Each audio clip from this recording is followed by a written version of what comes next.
राधे राधे, जय एकविरा. तर आजपासून अधिक मास सुरू होते. अधिक मास हा हिंदू धर्मातील महत्त्वाचा महिना मानला जातो. हा महिना 3 वर्षातून एकदा येतो. हा महिना पुरुषोत्तम मास म्हणून देखील ओळखला जातो. धार्मिक कार्य भक्ती करण्यासाठी हा महिना सर्वोत्तम मानला जातो. अधिक मासात भगवान विष्णूची आराधना केली जाते.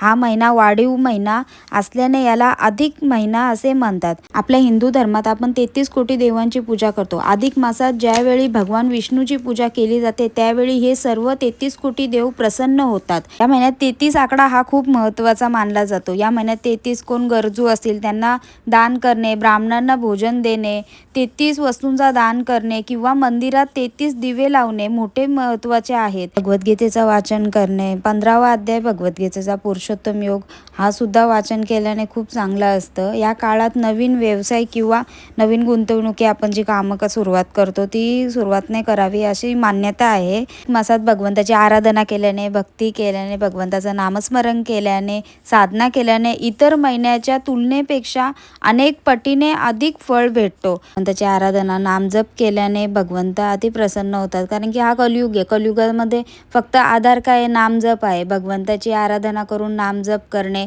आपल्याला होईल ती सेवा करणे, आपल्यात होत असेल तर आपण प्रत्येक गोष्ट करावी. नाहीतर मग नामजप केल्याने सुद्धा भगवंत आपल्यावर प्रसन्न होतो. प्रसन्न जसं आपल्याला जे पूर्वीचे आपले पाप असतात किंवा कर्मानुसार सगळे भोग असतात ते आपण या जन्मात भगवंताचं नामस्मरण करून सगळे पापसुद्धा आपण आपले नष्ट करू शकतो.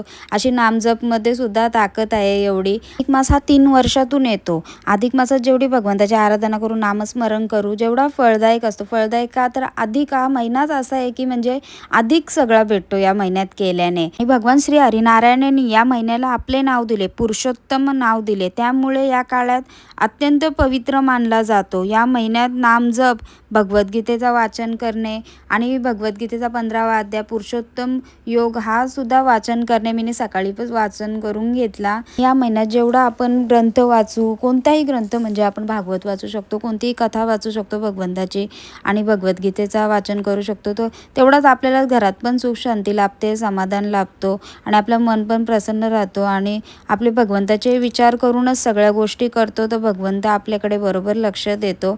भगवंताला सगळं माहीत असतं आपल्या मनात काय आहे, आपल्या विचारात काय आहे. चला मग, राधे राधे.